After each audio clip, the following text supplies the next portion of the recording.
Hey, what's cracking, everybody? On today's channel, I'll talk about how to properly box a comic book to send in USPS, UPS, or FedEx mail.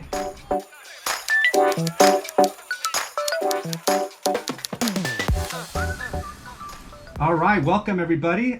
So basically, I wanted to make this video because I noticed that over the years of buying from eBay and various vendors that everyone packages comics differently, and there's a lot of crappy ways of packaging it. And I've actually, like everyone else, you've probably gotten comic books damaged from this happening, and this leads to disputes on eBay or through a merchant. There's really ways to prevent that.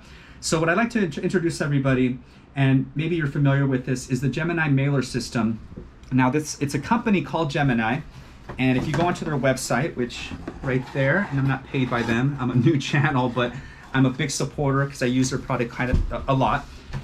So basically it comes in big sheets like this, and these sheets, you don't have to be an origami wizard to put them together. They basically fold up pretty easily, and they end up looking like this, where the comic books go in the center. And the cool thing is that when you close them up, they stay pretty secure. And then when you close these up, these flaps, you easily have something that is very stiff. So you could imagine this being sent around in the mail, and it's less likely to get damaged. I guess the worst thing that could happen is puncture marks, and that could happen anytime. And there's another way I'm going to show you how to prevent that. So the way this works is, first of all, inside of the Gemini mailer, you have these perforations. And it really allows you to kind of fit less or more comic books in there to your liking. So you really want to get a tight fit in there.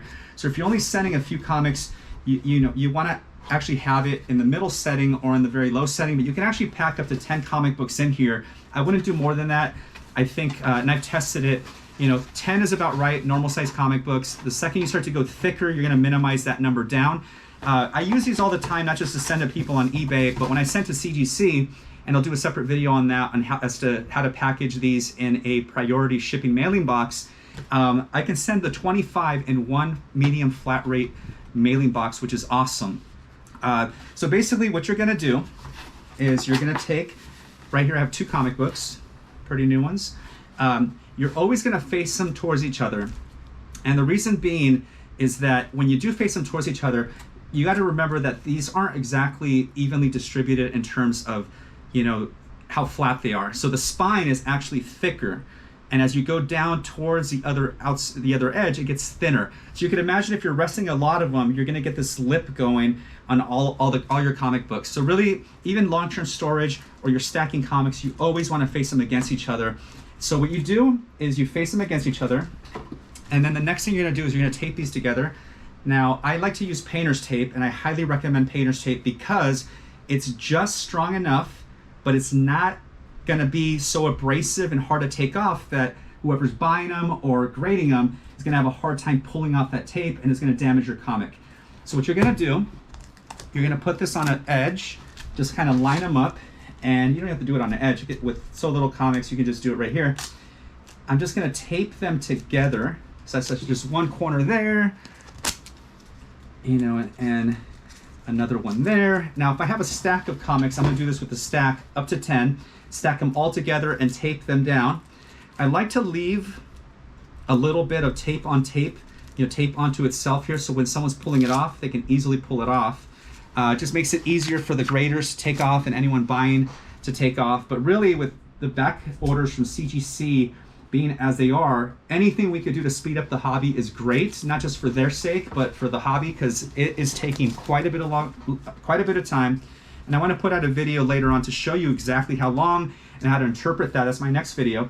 So once you have all these taped up, it is pretty secure on its own. You're going to put it inside of the Gemini mailer center.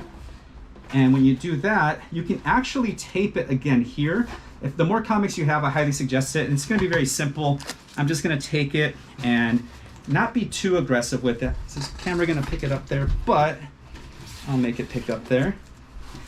What you're going to do is you're going to take a piece of tape and just kind of lightly sandwich it, edge it out there, so you can see right there. It's in there, but it's, when you do that with all the sides, it'll be really secure. But really, you don't need to do that. I like to do that, like I said, when I have a lot of comics, but with 2, it'll be in there once I close the flaps. But when you close the flaps, this is where you may want to use regular tape because you're not going to damage the comic. This flap basically is going to hold everything in place. And you can see here, as I shake this up, it doesn't move. So I didn't even have to tape. I only have one edge taped. And then what you're going to do next, once you tape that with regular tape, you're going to now secure it and with that edge. And that's it. That's simple. And now you want to put tape all the way down lengthwise here to really secure it in place. This thing is not going anywhere. And this will get your comics to its destination with the least likelihood of damage. Now, one thing to keep in mind is I notice a lot of people are mailing stuff very cheaply. And I looked into it. A lot of the comic books I buy, people are sending through media mail. Now, it sounds great. You're gonna spend a few bucks, sending, a stack of comics in one of these things. The problem with media mail is, according to USPS, media mail is not meant for books that have advertisements. Now, think about that.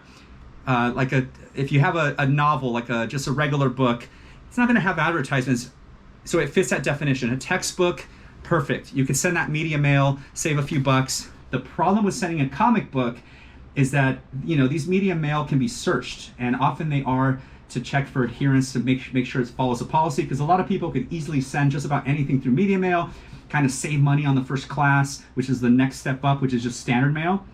And I think the last thing any collector wants is for someone opening this up and going, wait, what is this? And rummaging through the pages to find drugs or to see if it qualifies. For one, that may happen, and they may damage your book. They don't know that it's a collectible. And that's the last thing you want. So to save a few bucks, make sure that's not happening. What I would do is when you're buying from eBay or from a merchant online, make sure you take a look and see exactly how they're sending through USPS. If they are in fact sending through media mail, see if you can upgrade. Now, first class, unfortunately, with this package, I weighed it out with the size and the packaging. Really, for anyone selling and sending any comic for less than $6 in that first class mail, that's about the break even. You're gonna pay $1 for this and about $5 for the shipping. So when anyone says first class mail, $2, they're losing money. I don't know how they're making money because it's gonna cost them $4 extra, $1 for this, $5 for the shipping. So buyer beware, they're probably gonna send media mail, or they don't know what they're doing and they're actually losing money on the shipping, which is something that they probably should never do. So I send all my comics through first class mail. It also provides tracking, which is cool. So if you're selling on eBay or you're a merchant, you instantly provide tracking to your client. They can see where the comic book's going. And with all these shipping delays, it only helps anybody because you could send something out, there's a storm somewhere, or there's COVID backups, or there's ships offshore, and all this stuff delays shipping everywhere else. It's just a domino effect. So the last thing you want is someone thinking you didn't send something. At least this way you can see if there's a scan somewhere, if it's being held at a local facility, but at least at that point it's gone. So anyway, that's one perfect way to send a comic book. Any other way is really going to lend itself to damaging books. I've seen just about everything. I'm going to add a tip in here. So what I like to do is I like to measure out a cardboard box like this. And what you do is you can actually add additional coverage here. So by adding one extra layer there, that thing is firm.